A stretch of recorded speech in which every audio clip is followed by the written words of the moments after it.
चुड़ैल ने जन्मी 5 इंसानी बेटियां। एक चुड़ैल सोती हुई 5 लड़कियों को हाथ में चाकू लिए मारने वाली थी, लेकिन अचानक से उसका हाथ जोर जोर से कांपने लग गया। तभी उनमें से 2 लड़कियां अपनी आंखें खोलकर बैठ जाती हैं और कहती हैं, क्या हुआ माँ, आपका हाथ क्यों कांप रहा है? मार डालिए ना माँ, आप हमें मारना चाहती हैं? हाँ माँ, मार दीजिए। क्या हुआ, आप हमें मार नहीं पाई? आप हमें मार भी नहीं सकती हैं माँ, क्योंकि हम आपकी बेटियां हैं और माँ कभी अपने बच्चों को मार नहीं सकती। साफ झलक रहा है आपका प्यार। तभी गुस्से से चुड़ैल पैर पटक देती है और चाकू फेंक कर कहती है, मेरी बुरी किस्मत है या अच्छी मैं नहीं जानती, लेकिन मैं तुम्हें पसंद नहीं करती। तुम पांचों ने मिलकर मेरा पूरा खेल खराब कर दिया। क्या करूं? माँ हूँ, सही बोला तुमने। कैसे तुम्हें मार सकती हूँ जिसने तुम्हें जन्म दिया है? माँ, आपको जिस बात से फर्क पड़ रहा है वो बात अपने मन से निकाल दीजिए, क्योंकि वो कभी नहीं हो सकता। उसके बाद भी आप खुशी से रह पाएंगी। हाँ माँ, आप जो सोचती हैं वो बेहद गलत है। छोड़ दीजिए इन सब चीजों को, कुछ नहीं रखा इनमें। आखिर 8 साल की 2 इंसानी बच्चियां क्यों एक चुड़ैल को माँ कह रही थी और उसकी बेटियां किस काम को छोड़ने के लिए कह रही थी, और आखिर क्यों एक चुड़ैल माँ उन बच्चों को मारना चाहती थी? आखिर इस पूरी कहानी का सच क्या था? ये जानने के लिए आपको 8 साल पीछे जाना होगा, जहाँ एक गर्भवती चुड़ैल गुफा में दर्द से करहा रही थी। आखिर मेरा सपना पूरा होने ही वाला है। मेरे बच्चे आने वाले हैं, उसके बाद मैं करूंगी इस पूरे गांव पर राज। दर्द और खुशी दोनों ही एक साथ हो रहा है। तभी चुड़ैल बड़बड़ाते बड़बड़ाते ही अपनी 5 बेटियों को जन्म देती है, जिसका वो हवा में पालना लगाकर उन्हें झुलाती है। आज मुझे इन्हें देखकर दुगनी खुशी हो रही है, क्योंकि अब मैं अपना बदला लूंगी उस गांव को तबाह करके। राहुल, तूने मुझे धोखा देकर बिल्कुल ठीक नहीं किया। कितना पागल थी तेरे प्यार में मैं। चुड़ैल भूत के साथ कपल डांस करते हुए। साया जब से मिला तेरा साया, बाया मुझे हर बार तू बाया, लाया सपने हजार तू लाया, ऐसे ऐसे हाँ ऐसे ऐसे। तभी दोनों भूत की शादी हो जाती है। राहु आधा भूत और आधा इंसान था। ये बात उसने आखिरी समय में बताकर श्रुति चुड़ैल को छोड़ दिया और अपने गांव भाग गया। राहु, तू भले ही मर गया, लेकिन रहता तो तू उसी गांव में था ना, इसलिए मैं उन गांव वालों का जीना दुश्वार कर दूंगी। भाग गया वो राहु मुझे धोखा देकर। दिल ये धोखा धड़ी कर देगा, सोचा न था इतनी मुश्किल कड़ी कर देगा, सोचा न था। उड़ गए तोते मेरे तो उड़ गए तोते, लेकिन उस गांव पर हमला करने का बच्चे बड़े हो जाएं। 5 को चुड़ैल बनाकर गांव वालों का जीना दुश्वार कर देना है मैंने। 3 साल बीत जाते हैं और अपनी खेलती हुई 5 बच्चों को देखकर वो कहती है, ये 5 इतनी धीरे धीरे क्यों बड़ी हो रही हैं? ये तो मेरी चुड़ैल बेटियां हैं ना, और चुड़ैल के बच्चे तो 1 साल में पलक झपकते ही बड़े हो जाते हैं। तो ये अब तक चुड़ैल क्यों नहीं बनी? ना इनके लंबे दांत, ना खून है। कहीं राहु की वजह से ये इंसानी तो नहीं बन गई? नहीं, ऐसा नहीं हो सकता। मुझे इंतजार करना चाहिए। तभी उसकी 5 बच्चियां रोने लगती हैं। वो उन्हें मांस के टुकड़े लाकर देती है तो हाथ मार देती है, और जब चावल रखते हैं तो वो उठाकर खा लेती है।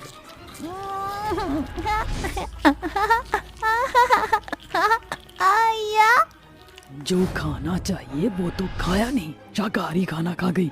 मुझे इंतजार करना चाहिए, क्या पता बड़े होकर चुड़ैल बन जाए। मेरी शक्तियाँ तो आई होंगी। वक्त बीतता है। श्रुति चुड़ैल अपने बच्चों के साथ उसी तरह से खेलती है जैसे एक आम माँ अपने बच्चों के साथ खेलती है।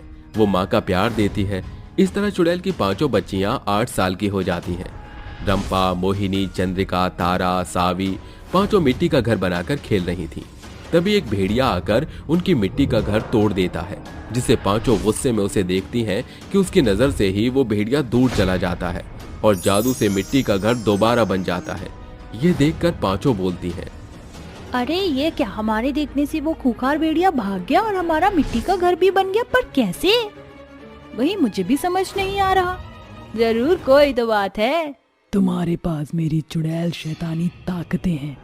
सिर्फ तुम्हारी आंखों की नजर से वह भेड़िया भाग गया और जादू से मिट्टी का घर बन गया। जानती हो ना, तुम्हारी माँ एक चुड़ैल है। हाँ माँ। चुड़ैल अपने बच्चों की शक्ति आजमाने के लिए एक चील पर नजर डालकर गिराने को कहती है, पर बच्चियां 5 आम को गिरा देती हैं। माँ, हमें बेकार में किसी को नहीं मारना चाहिए। अब ध्यान से सुनो तुम पांचों, मेरी बात सुनो। पास में एक मंडा नाम का गांव है। उस गांव में जाकर ऐसी तबाही मचाओ, ऐसी कि लोग इधर उधर भागने लगे, अपनी जान की भीख मांगे।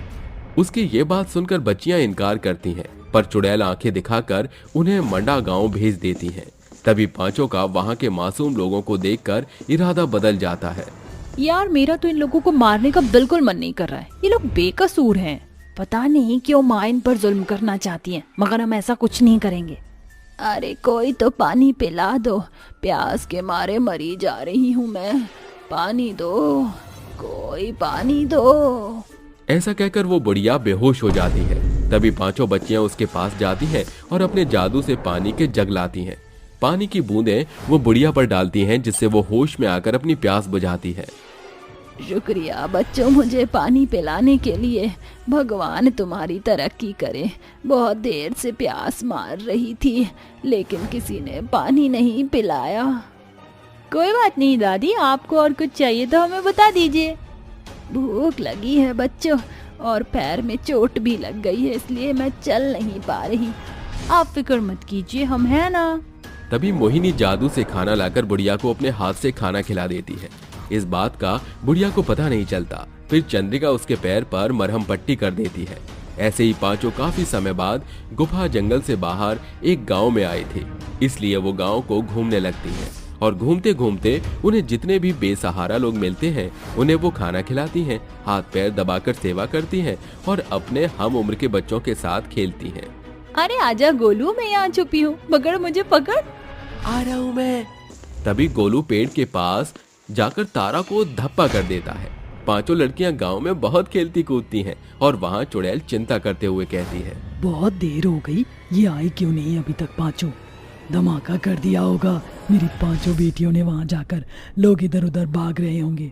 मुझसे सब्र नहीं हो रहा, अब मैं वो जाकर देखती हूँ। तभी चुड़ैल मंडा गांव पहुंचकर देखती है कि सभी लोग वहां खुशी खुशी रह रहे हैं। वहां कोई हमला ही नहीं हुआ है और उसकी पांचों लड़कियां गांव के बच्चों के साथ खेल रही हैं। ये देखकर वो आग बबूला हो जाती है और कहती है, इन पांचों लड़कियों ने मेरे किए कराए पर पानी फेर दिया। मैंने सोचा था कि यहाँ धमाके हो रहे होंगे, पर यहाँ तो इन्हीं के रंग में रंग गई। अब मैं ही इस गांव में तूफान लाऊंगी। तभी गुस्से से चुड़ैल अपने मुंह से आग निकालकर जगह जगह आग लगा देती है, जिससे लोग डर के मारे इधर उधर भागने लगते हैं। तबाही से पांचों लड़कियों को अपनी माँ का आभास होता है और वो अपनी माँ के पास जाकर कहती हैं, माँ आप ये क्या कर रही हैं? ये गलत है, हमें ऐसा किसी को परेशान नहीं करना चाहिए।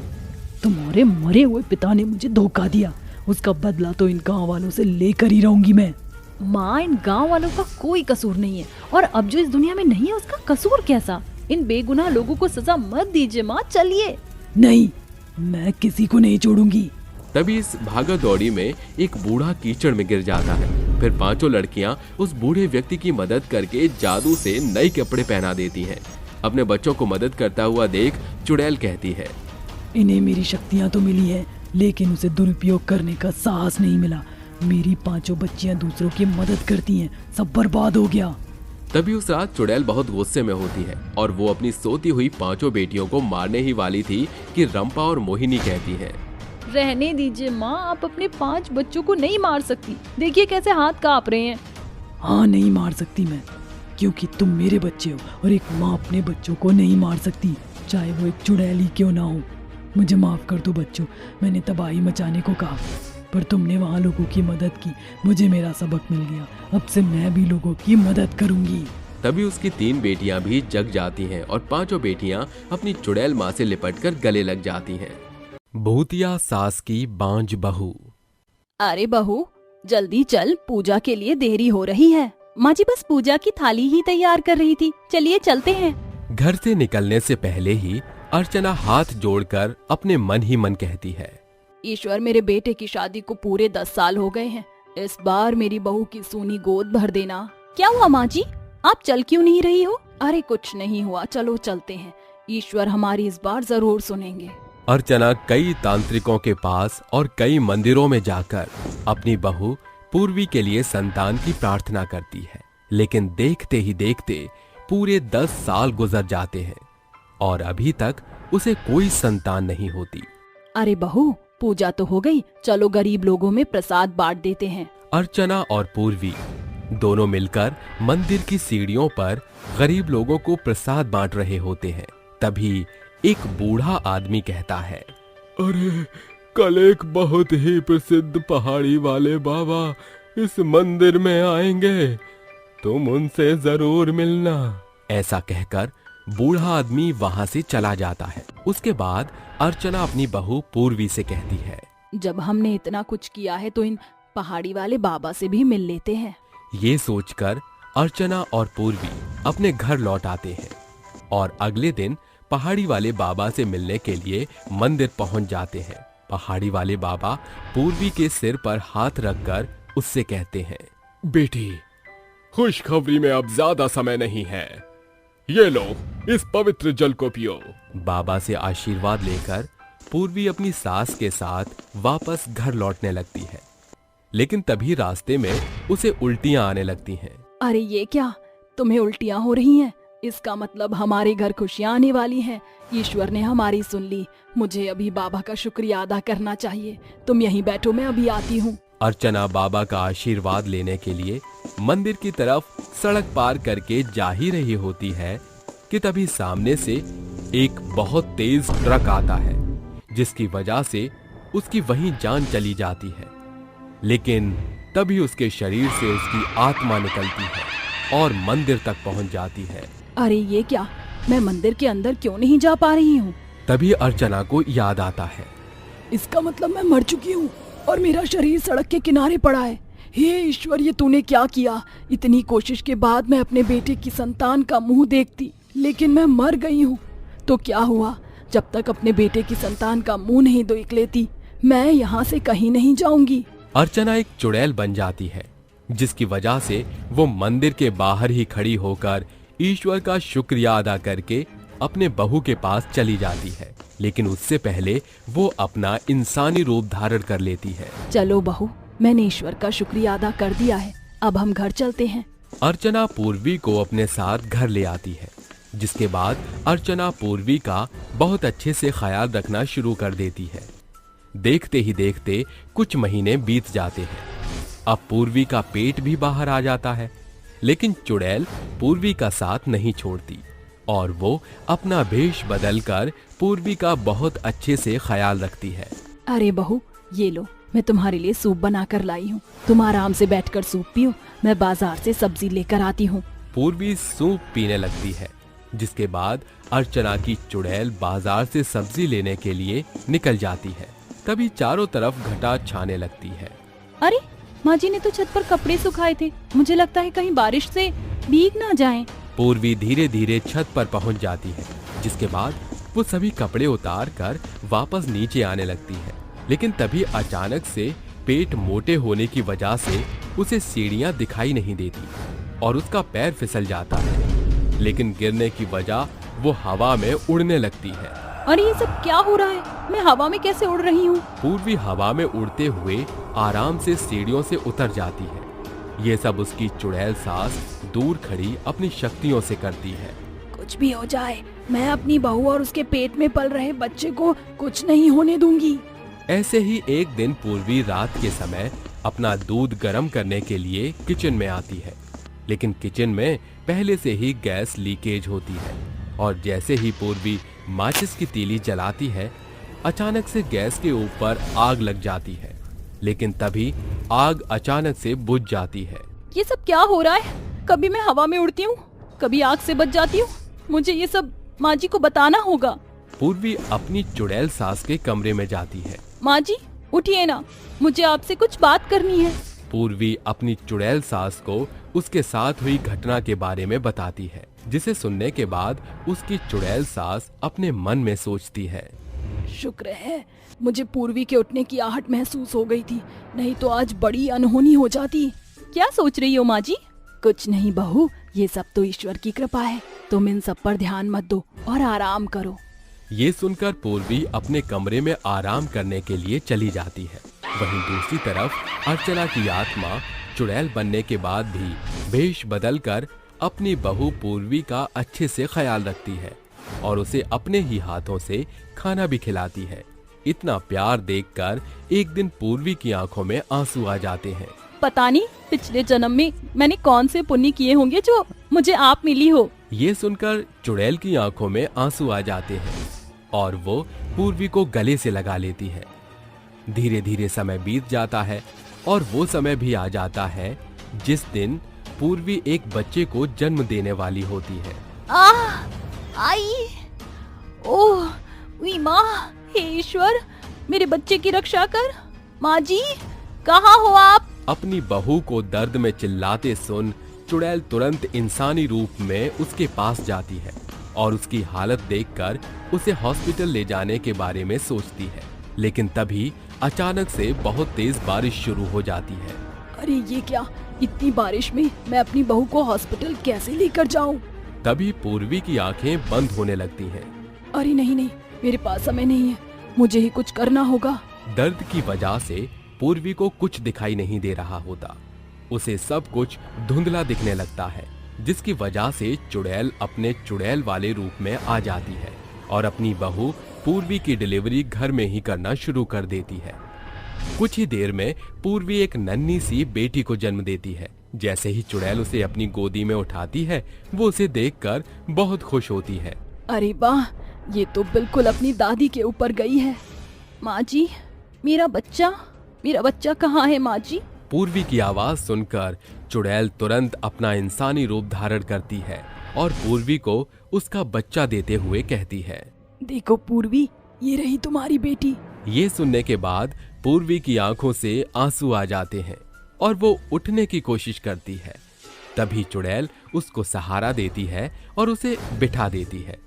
तभी वहां माधव पहुंचता है और अपने बच्चे को देखकर कहता है, मुझे तो विश्वास ही नहीं होता कि मेरे हाथों में मेरी संतान है। मैंने तो उम्मीद ही छोड़ दी थी कि मेरी कोई संतान हो पाएगी।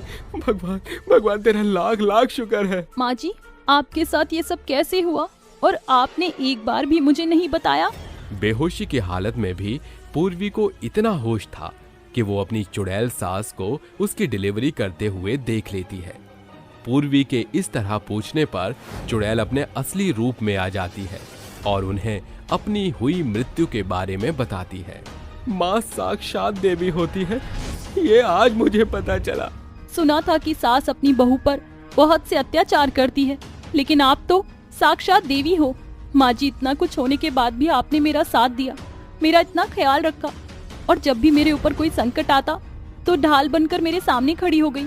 आप माँ नहीं, आप तो देवी हो। ये सुनने के बाद चुड़ैल पूर्वी को गले से लगा लेती है।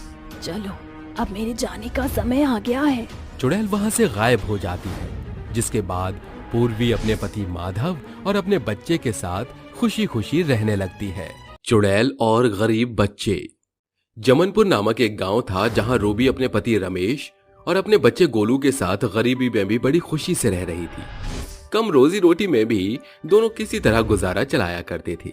एक दिन रमेश का बचा कुचा काम भी उस पर झूठा इल्जाम लगाकर छीन लिया गया।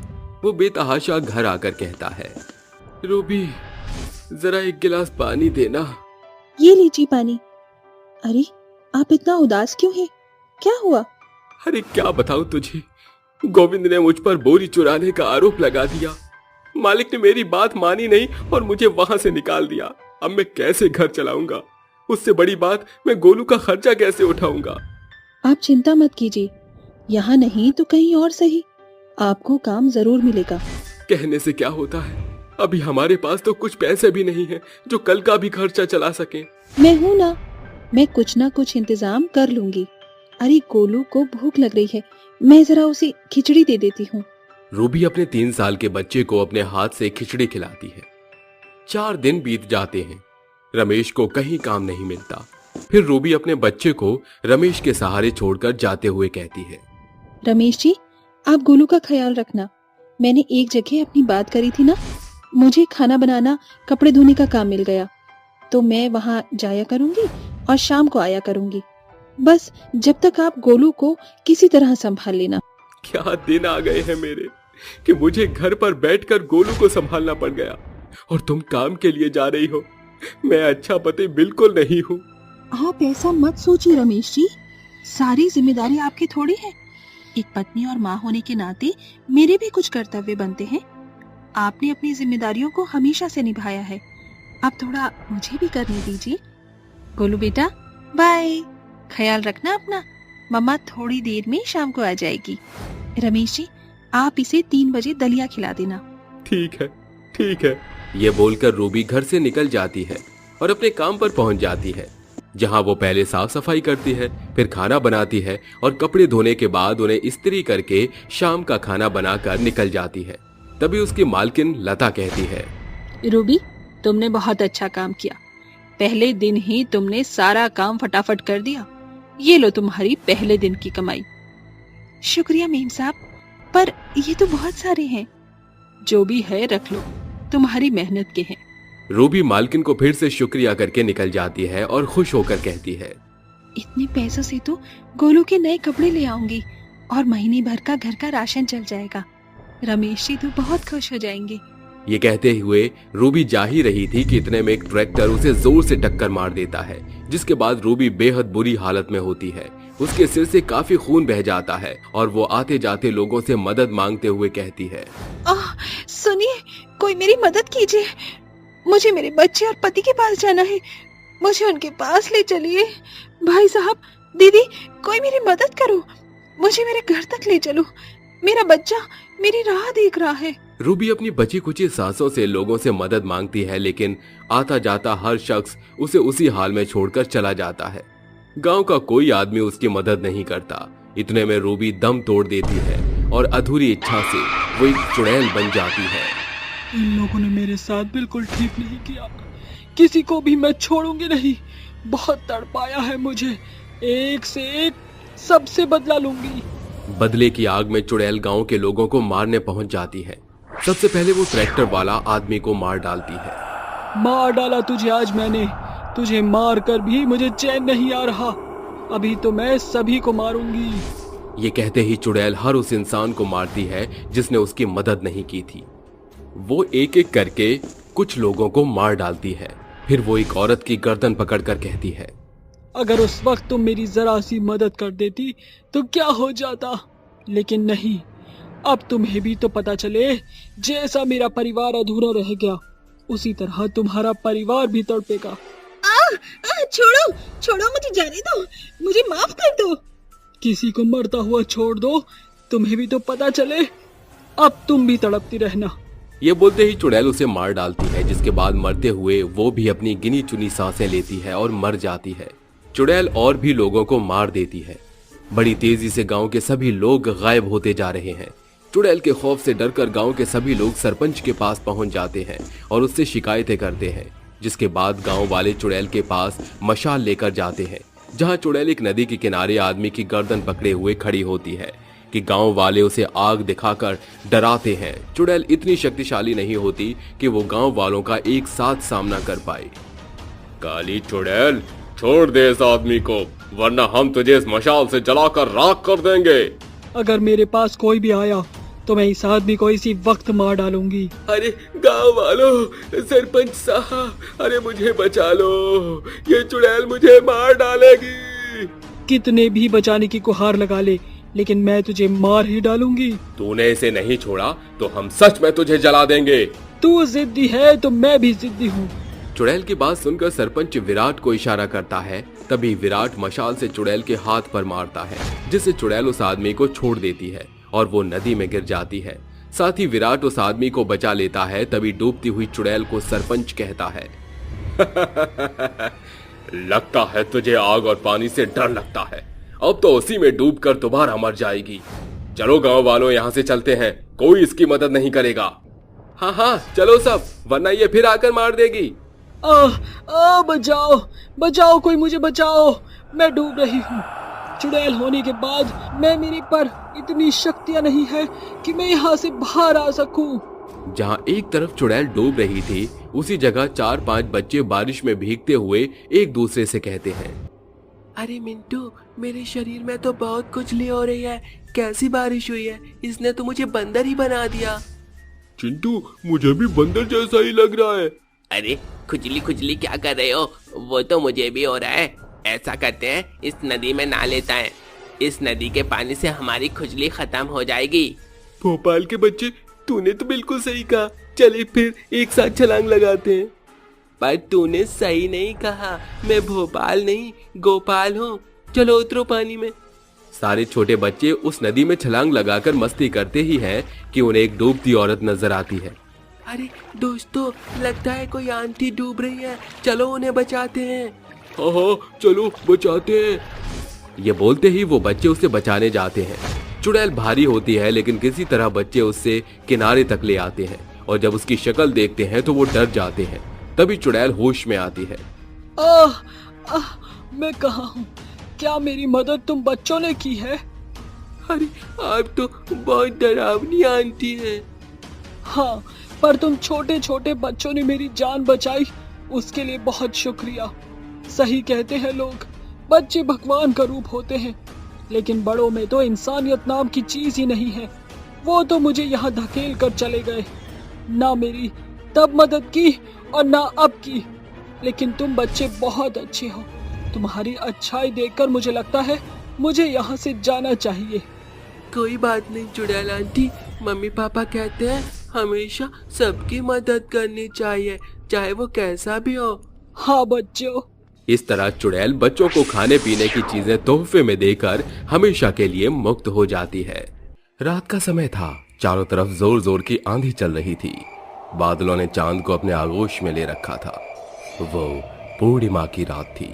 कोई भी अपने घर से बाहर नहीं था। गांव के सभी लोग अपने घरों में आराम से सो रहे थे। तभी गांव के कुत्ते गली का कोना पकड़कर सो गए थे। अचानक से एक कुत्ता उठकर जोर जोर से भौंकने लगता है, जिसके पीछे सभी कुत्ते उठकर अचानक ही एक साथ भौंकने लगते हैं। तभी अचानक से जंगली भेड़ियों के रोने की आवाज आने लगती है, जिसे सुनकर कुत्ते चुपचाप अपनी जगह बैठ जाते हैं। तभी अचानक से एक कुएं के अंदर से 3 बहुत ही खौफनाक चुड़ैल बाहर निकलती है। कोई नहीं बचेगा, सबके सब मारे जाएंगे। जो भी हमारे कुएं से पानी भरेगा, हम उसको नहीं छोड़ेंगी। ये कहकर वो तीनों चुड़ैल तुरंत अपना रूप बदल लेती हैं और एक सुंदर नारी में दिखने लगती हैं, जिसके बाद वो तीनों एक पेड़ के पीछे जाकर छुप जाती हैं। तभी अचानक से वहां एक सरगम नाम का आदमी अपनी बाल्टी में पानी भरने के लिए आता है। ओहो, बहुत गर्मी है रे भाई, आज तो मैं कुएं के पानी से नहाऊंगा, बहुत मजा आएगा। और ठंडे ठंडे पानी से नहाना चाहिए। ओए होए होए होए, गाना आए या ना आए, गाना चाहिए। सरगम गाना गाते गाते उस कुएं के अंदर बाल्टी डालकर पानी निकाल लेता है और वहीं बैठकर नहाने लगता है कि तभी अचानक से वो तीनों औरत साबुन लेकर उसकी कमर पर लगाने लगती है। जैसे ही सरगम पीछे मुड़कर उन्हें देखता है, वो उन तीनों के चेहरों पर मोहित हो जाता है। अरे तुम तीनों कितनी खूबसूरत हो। तुम्हारी खूबसूरती की तो मैं क्या तारीफ करूं। लगता है इस गांव में तुम्हारे जितना खूबसूरत कोई नहीं होगा। लेकिन मैंने तुम्हें इस गांव में कभी देखा नहीं। आखिर तुम हो कौन? दरअसल हम तीनों यही जंगल के पास में एक झोपड़ी के अंदर रहती हैं। हम तीनों को इस कुएं का पानी बहुत पसंद है, इसलिए चाहे दिन हो या रात हमेशा इस कुएं का पानी पीते हैं। आपको यहाँ कुएं के ठंडे ठंडे पानी से नहाते हुए देखा तो सोचा आपकी कमर पर साबुन लगा दे। तुमने बहुत अच्छा सोचा। मेरे लिए इतना सोचने के लिए तुम्हारा बहुत बहुत शुक्रिया। तुम बहुत अच्छे से साबुन लगा रही हो। सरगम नहाते नहाते उन तीनों औरतों से बात करने लगता है। सरगम की बात करते हुए बहुत देर हो जाती है, लेकिन वो तीनों औरतें उसकी बात का एक भी जवाब नहीं देती। तभी सरगम दोबारा से पीछे मुड़कर देखता है, जिसके बाद उसकी सिट्टी पिट्टी गुल हो जाती है और वो थर थर कांपने लगता है। चुड़ैल, हे भगवान, 3 चुड़ैल। सरगम की कमर पर साबुन लगाने वाली खूबसूरत औरतें अचानक से बहुत ही भयानक चुड़ैल में बदल जाती हैं, जिसे देखकर सरगम के पैरों तले जमीन खिसक जाती है और वो बहुत डर जाता है। तभी वो तीनों चुड़ैल सरगम का अपने हाथों से गला पकड़ लेती हैं। बहुत शौक था तुझे कुएं के ठंडे पानी से नहाने का, चल अब इस कुएं के पानी में ही डुबकी मार। तीनों चुड़ैल सरगम को पकड़कर कुएं के अंदर फेंक देती हैं, जिसके बाद वो तीनों भी कुएं में कूद जाती हैं और कुएं के अंदर जाकर सरगम को खा जाती हैं। अगले दिन वहां के सभी लोग उसी कुएं का पानी भर के अपने घर ले जाने लगते हैं। गांव के सभी लोगों को उस कुएं का पानी बहुत मीठा लगता है और सभी बहुत पसंद भी करते हैं, लेकिन किसी को भी उस कुएं की भूतिया चुड़ैलों के बारे में कुछ नहीं पता था। जैसे ही रात होती है, गांव के सभी लोग समय से अपने घर में जाकर सो जाते हैं, लेकिन तभी अचानक से रात को सावित्री नाम की औरत के घर में पीने का पानी खत्म हो जाता है। हे राम जी, पानी को भी अभी खत्म होना था। अब बताओ मैं खाना कैसे बनाऊं? एक काम करती हूँ, फटाफट कुएं से जाकर पानी भर लेती हूँ। सावित्री पानी भरने के लिए कुएं के पास पहुंच जाती है, जिसके बाद सावित्री को कुएं के चारों तरफ बहुत ही अजीब सा महसूस होता है और उसे एक बहुत ही गंदी बदबू भी आती है। हे भगवान, कितनी गंदी बदबू आ रही है। सुबह जब मैं इस कुएं पर आई थी तब तो ऐसी गंदी बदबू नहीं आ रही थी। ये सब सावित्री सोचते हुए कुएं से पानी खींचने लगती है। जैसे ही पानी बाहर आता है, वो खून की तरह बिल्कुल लाल होता है, जिसे देखकर सावित्री बहुत डर जाती है और डर के मारे बाल्टी कुएं में ही छोड़ देती है और वहां से भागने की कोशिश करती है। लेकिन तभी वो तीनों चुड़ैल सावित्री को पकड़ लेती हैं और उसे अपने साथ खींचते हुए कुएं के अंदर ले जाती हैं, जिसके बाद वो तीनों चुड़ैल सावित्री को मारकर खा जाती हैं। ये सब गांव का एक आदमी पेड़ के पीछे से देख लेता है, जिसके बाद वो अगले दिन सुबह गांव के सभी लोगों को बताता है। गांव वालों, जिस कुएं का पानी हम सभी लोग पी रहे हैं, इतने समय से दरअसल उस कुएं के अंदर एक 3 चुड़ैल का साया है, जो लोगों को मारती है और उसके अंदर ले जाती है। और यही वजह है कि हमारे गांव से लोग गायब होते जा रहे हैं भाई लोगों, जिनका अभी तक कोई अता पता नहीं है। हमें इस समस्या का कोई समाधान ढूंढना होगा। अगर उन चुड़ैल को यहाँ से भगाना है तो पास ही के जंगल से तांत्रिक बाबा को बुला कर लाना होगा। वही अब हमारी मदद कर सकते हैं। बूढ़ी दादी की बात सुनकर आदमी जंगल में जाकर तांत्रिक बाबा को ढूंढ लेता है, जिसके बाद वो तांत्रिक बाबा को अपने साथ गांव ले आता है। गांव आने के बाद रात के समय तांत्रिक बाबा कुएं के पास एक विधि शुरू करते हैं और अपने मन ही मन मंत्रों का जाप करने लगते हैं, जिसके बाद वो तीनों चुड़ैल उस कुएं के अंदर से बाहर निकलती है और तांत्रिक बाबा से कहती है। क्यों रे तांत्रिक, यहाँ अपनी मौत को दावत देने आया है क्या तू? देख चुड़ैल, यहाँ से बहुत दूर चली जा। इन गांव वालों ने तेरा क्या बिगाड़ा है? तू इन्हें मार क्यों नहीं है? नहीं जाएंगे, हम तीनों कहीं नहीं जाएंगे। तूने क्या हमें कमजोर समझा है जो हम तीनों तेरी धमकी से डर जाएंगे? तीनों चुड़ैल अपनी शक्तियों के द्वारा तांत्रिक बाबा के चारों तरफ आग का घेरा बना देती है, लेकिन तांत्रिक बाबा अपनी शक्तियों से उस आग के गोले को बुझा देते हैं और अपने मंत्रों के जाप से चुड़ैल की सारी शक्तियां खींच लेते हैं, जिसके बाद चुड़ैल बहुत कमजोर पड़ जाती है। रुक जाओ, हम सब बताती हैं। हम तीनों इस गांव में रहा करती थी और हम तीनों बहनें थी, लेकिन हम बहुत ही गरीब थे। हम लोगों के घर में काम करके अपने पेट का गुजारा कर लिया करती थी। हमारा इस दुनिया में कोई नहीं था, इसलिए हम अकेले ही रहा करती थी। एक दिन की बात है, जब हम तीनों बहनों की बहुत ज्यादा तबीयत खराब हो गई थी। हम अपने घर में भूखी प्यासी पड़ी हुई थी, लेकिन गांव के किसी भी इंसान ने हमारी मदद नहीं की। रात के समय हम प्यास से तड़प रही थी। मैंने लोगों को आवाज लगाई, लेकिन किसी ने मेरी नहीं सुनी, जिसके बाद हम तीनों अपने आप को किसी तरह इस कुएं के पास ले आए। हमने यहाँ आकर पानी पीने की बहुत कोशिश की, लेकिन हमारे अंदर इतनी हिम्मत नहीं थी कि हम पानी निकाल कर पी लेती। लेकिन तभी अचानक से हम तीनों इस कुएं के अंदर गिर गए और हमारी मृत्यु हो गई, जिसके बाद हम तीनों चुड़ैल बन गई और इस कुएं में रहने लगी। लेकिन अब तुम तीनों को यहाँ से जाना होगा। चुड़ैल, तुमने हम लोगों को बहुत परेशान कर लिया। ये कहकर तांत्रिक बाबा 3 चुड़ैलों को मुक्ति दिलाने के लिए अग्नि के ऊपर हाथ रखकर विधि शुरू करते हैं और उसके अंदर अपनी भभूति फेंक देते हैं। वहीं दूसरी तरफ वो कुछ पवित्र जल की बूंदें तीनों चुड़ैल के ऊपर फेंक देते हैं, जिसके बाद चुड़ैल का शरीर अपने आप जलने लगता है और चुड़ैल वहां से हमेशा हमेशा के लिए मुक्त हो जाती है। जिसके बाद सभी लोग दिन हो या रात खुशी के साथ पानी भरने लगे। गरीब चुड़ैल का बेटा बना पुलिस ऑफिसर। रात का समय होता है गांव के सभी लोग आराम से अपने अपने घरों में सो रहे होते हैं। इतने रात के सन्नाटे में एक बहुत ही भयानक चुड़ैल गांव में प्रकट होती है और सीधा एक घर में जाकर रुकती है। बेटा, कहाँ हो तुम बेटा? देखो, मैं आ गई। चुड़ैल की आवाज सुनते ही घर में से एक किशन नाम का लड़का निकल कर आता है। माँ, शुक्र है आप आ गई, मैं आपको ही याद कर रहा था। चलिए अंदर आइए। चुड़ैल अपने बेटे के साथ घर में अंदर चली जाती है, जिसके बाद वो अपने बेटे के लिए खाना बनाती है और खाना बनाकर उसे अपने हाथों से खिलाती है। बेटा चलो, अब तुम्हारी पढ़ाई का समय हो गया है। तुम्हें पता है ना, तुम्हें पढ़ लिख कर क्या बनना है? हाँ माँ, आप चिंता मत करो, मैं आपका सपना जरूर पूरा करूँगा और एक पुलिस ऑफिसर बनकर दिखाऊंगा। शाबाश बेटा, अब चाहे कुछ भी हो जाए, तुम्हें सारा ध्यान अपना पढ़ाई में लगाना है और पढ़ाई लिखाई करके तुम्हें पुलिस ऑफिसर बनना है।